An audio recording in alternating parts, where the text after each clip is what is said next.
السلام علیکم میرے پیارے پیارے ویورس، ویڈیو اچھی لگی تو لائک شیئر اینڈ سبسکرائب کر دیجیے گا۔ کوئی کسی کو نہیں سمجھ سکتا، انسانوں کے دل سمندر سے زیادہ گہرے اور آگ سے زیادہ پراسرار ہوتے ہیں۔ وہی شخص میرے لشکر سے بغاوت کر گیا، جیت کر سلطنت جس کے نام کرنی تھی۔ جانتے ہیں انسان کسے کہتے ہیں؟ جس کی آنکھ میں احترام ہو اور الفاظ میں نرمی، جس کے اخلاق میں رحم دلی اور مقاصد میں اعلیٰ ظرفی ہو۔ یہ چمن یوں ہی رہے گا اور ہزاروں بلبلیں اپنی اپنی بولیاں سب بول کر اڑ جائیں گی۔ جس نگری میں عقل اور شعور گھنگرو باندھ لے، وہاں بھوک نہیں ناچتی، نفس ناچتا ہے، ایمان ناچتا ہے، انسانیت ناچتی ہے۔ یوسف جانتے تھے تمام دروازے بند ہیں، مگر خدا کی خاطر بند دروازے کی طرف بھاگے اور تمام دروازے ان کے لیے کھل گئے۔ اگر دنیا کے تمام دروازے تمہارے لیے بند ہوں، جان لو تمہارا اور یوسف کا رب ایک ہی ہے۔ جب کوئی تمہارا منتظر ہو تو اس کو اتنا کم انتظار کرواؤ جتنی زیادہ اہمیت وہ تم کو دیتا ہے، اتنا نہیں کہ اس کا انتظار بھی ختم ہو جائے اور اس کی نظر میں تمہاری اہمیت بھی۔ ہم پارسا اوروں کے موافق نہ ہوئے، ہم گنہگار تو ہوئے مگر منافق نہ ہوئے۔ اپنی بہن بھائی بھی اپنی نہیں ہوتے، یہ میں نے اپنے والدین کے بہن بھائیوں کو دیکھ کر سمجھا ہے۔ اپنی زندگی کو اس درخت کی طرح بناؤ جو تنہا کھڑے ہو کر سورج کی تپش برداشت کرتا ہے، لیکن اپنے دامن میں آنے والے کو سکون بخشتا ہے۔ زندگی میں کچھ لوگ محض دکھاوا کرتے ہیں کہ جیسے وہ آپ کی مدد کر رہے ہیں۔ جب تمہیں گناہ کے بعد ندامت ہو تو سمجھ لو کہ اللہ نہیں چاہتا کہ تم اس راہ پہ جاؤ۔ یہ عشق تھا، کبھی عید پر کپڑے نہیں سلوائے، مگر جب وقت وصال آیا کپڑے بنوائے، سرما لگایا، بال بنائے۔ کسی نے وجہ پوچھی تو کہا، سرکار محمد صلی اللہ علیہ وسلم سے ملاقات کا وقت جو آ گیا ہے۔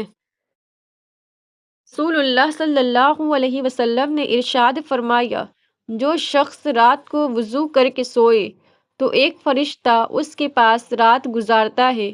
جب وہ شخص اٹھتا ہے تو وہ فرشتہ کہتا ہے، اے اللہ اپنی فلاں بندے کی مغفرت فرما، کیونکہ وہ وضو کر کے سویا ہے۔ جھوٹ کبھی عزت نہیں پاتا، چاہے اس کی پیشانی پر چاند نمودار ہو جائے۔ سچ کبھی ذلیل نہیں ہوتا، چاہے سارا زمانہ اس پر قہقہے لگائے۔ رسول اللہ صلی اللہ علیہ وسلم کا ارشاد ہے، ہر مخلوق کے لیے وہی چیز ہے جس کے لیے اسے پیدا کیا گیا ہے۔ اللہ تعالیٰ نے ہر مخلوق کو جس چیز کے لیے پیدا کیا ہے، اس کے حصول کی راہ اس پر آسان کر دی گئی ہے۔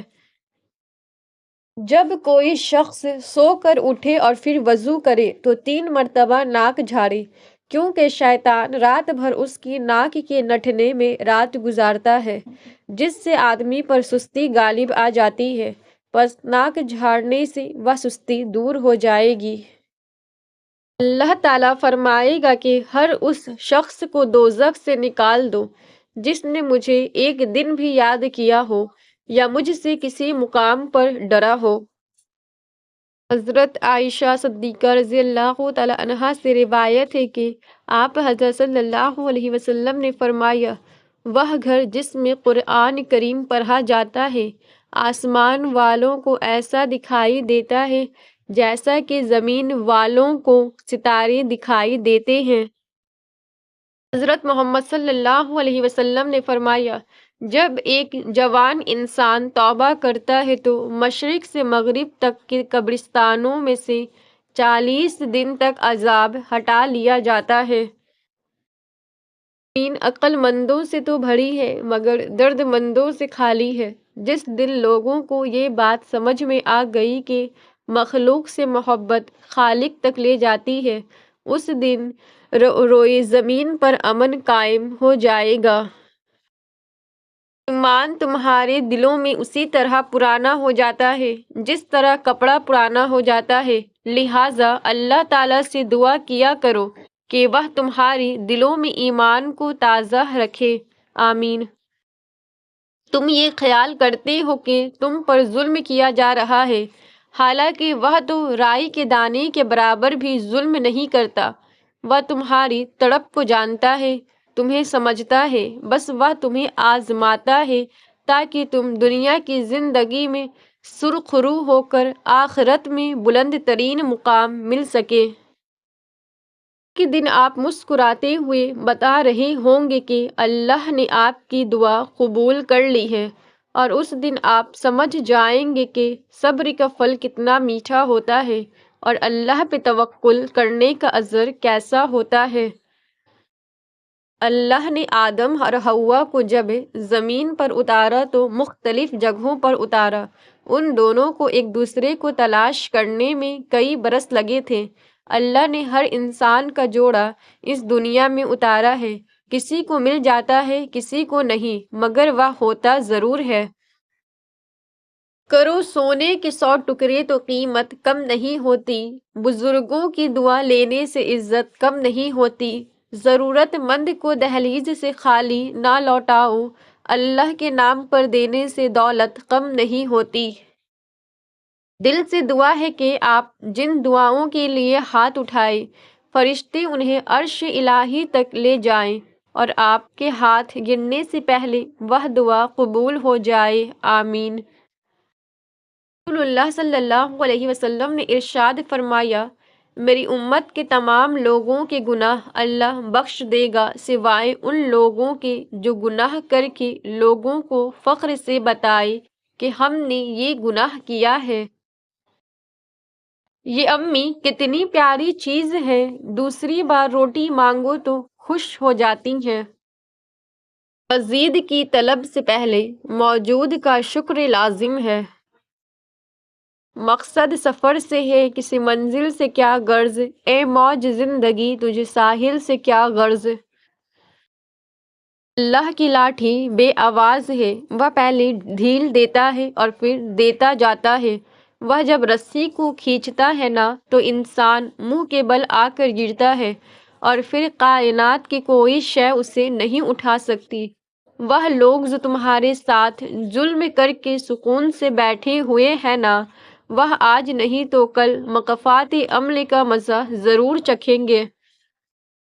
اللہ کو بہت پسند ہے جب تم دنیا سے نہیں اس سے مانگتے ہو، جب تم اپنی بے بسی کا رونا کائنات کے سامنے نہیں اس کے سامنے روتے ہو، جب تم سب ختم ہو جانے کے بعد بھی اس یقین کے ساتھ دعا کرتے ہو کہ اس کے سوا کوئی تمہیں کچھ نہیں دے سکتا۔ ساحل پہ جو کھڑے تھے وہ فریادی رہ گئے، طوفان میں جو گئے انہیں انصاف مل گیا۔ اگر آپ اپنے حالات سے خوش نہیں ہیں تو حالات بدلیں، جگہ بدلیں، عمل بدلیں، سوچ بدلیں۔ آپ کوئی درخت تو نہیں جو اپنی جگہ سے ہل نہیں سکتے۔ مشکل بہت چھوٹی ہے، اللہ بہت بڑا ہے۔ یہ درد بھی کیا کمال کی چیز ہے، جب بھی ملا اللہ سے ملنے کا موقع ملا۔ اپنی بیویوں کو کبھی دکھ نہ دیں کیونکہ ان کی دنیا بہت ہی محدود ہوتی ہے جو اپنے شوہر سے شروع ہو کر اپنے بچوں پر ختم ہو جاتی ہے۔ میں نے بہت لوگوں کو ہدایت کا طلبگار پایا ہے مگر وہ ہدایت کا مطلب نہیں سمجھتے۔ ہدایت کوشش اور عمل مانگتی ہے، ہدایت نفع علم سے جڑی ہے، یعنی قرآن۔ جو لوگ اس کو پابندی سے تھام لیتے ہیں وہ ہدایت کی راہوں پر سفر کرنا شروع کر دیتے ہیں، اور پھر یہ سفر انسان کو دونوں جہانوں میں کمال بخشتا ہے۔ قرآن کی پابندی سے مراد اس کو مضبوطی سے تھامنا ہے، تبھی ان لوگوں کی طرح ہدایت ملے گی جن پر رب نے انعام کیا تھا۔ کتنے لوگ ایسے ہیں جو زمین پر مشہور ہیں مگر آسمان پر گمنام، اور کتنے ایسے بھی ہیں جو زمین پر گمنام ہیں مگر آسمان پر مشہور۔ عزت تقوی سے ہے، قوت سے نہیں۔ علم وہ ہے جو کردار میں جھلکے، علم وہ ہے جو زبان کو نرمی دے، علم وہ ہے جو بدلہ لینا نہیں بلکہ معاف کرنا سکھائے، علم وہ ہے جو برداشت کے ساتھ زندگی گزارنا سکھائے، علم وہ ہے جو بڑوں کا ادب کرنے والا بنائے، علم وہ ہے جو چھوٹوں سے شفقت کا معاملہ کرنے والا بنائے، علم وہ ہے جو زندگی میں رب کی رضا میں راضی رہنے کی ہمت دلائے۔ اے اللہ، بے شک میں تجھ سے نفع دینے والے علم کا سوال کرتی ہوں۔ آزمائش تو انہی کے لیے ہوتی ہے جنہیں اللہ چاہتا ہے، اور صبر وہی کرتے ہیں جو اللہ کو چاہتے ہیں۔ نہ گلہ کریں گے نہ شکوہ کریں گے، تم سلامت رہو بس یہی دعا کریں گے۔ یہ کیفیت بھی اچھی ہے، کہنے کو بہت کچھ ہے، کہنا کچھ بھی نہیں۔ پیڑ کتنا بڑا مٹکی پرہیزگار یا سید ہو، لیکن آپ کی ماؤں، بہنوں اور بیٹیوں کے لیے پھر بھی نامحرم ہے۔ جب انسان اپنی حیثیت سے زیادہ سوچنے لگتا ہے تو زندگی مشکل ہو جاتی ہے۔ لوگ کہتے ہیں انسان کو امیر ہونا چاہیے، اور میں کہتی ہوں انسان کا ضمیر ہونا چاہیے۔ اللہ پاک ایسا وقت بہت جلد لائے گا جب تم اپنی آنکھوں سے اپنے لیے معززے ہوتے دیکھو گے انشاءاللہ۔ چلو بانٹ لیتے ہیں اپنی سزائیں، نہ تم یاد آؤ نہ ہم یاد آئیں۔ زندگی بہت خوبصورت ہے اگر سب اپنی اپنی گزارے تو، لہٰذا کسی کی زندگی میں بے دخل اندازی کر کے ان کا سکون خراب نہ کریں۔ ناداں تھے جو رکھتے تھے امیدیں کسی پر، ذات خدا کے سوا کوئی کسی کا نہیں ہوتا۔ اپنا درد اپنے رب سے بانٹ لیا کرو، پھر درد جانے، دوا جانے اور خدا جانے۔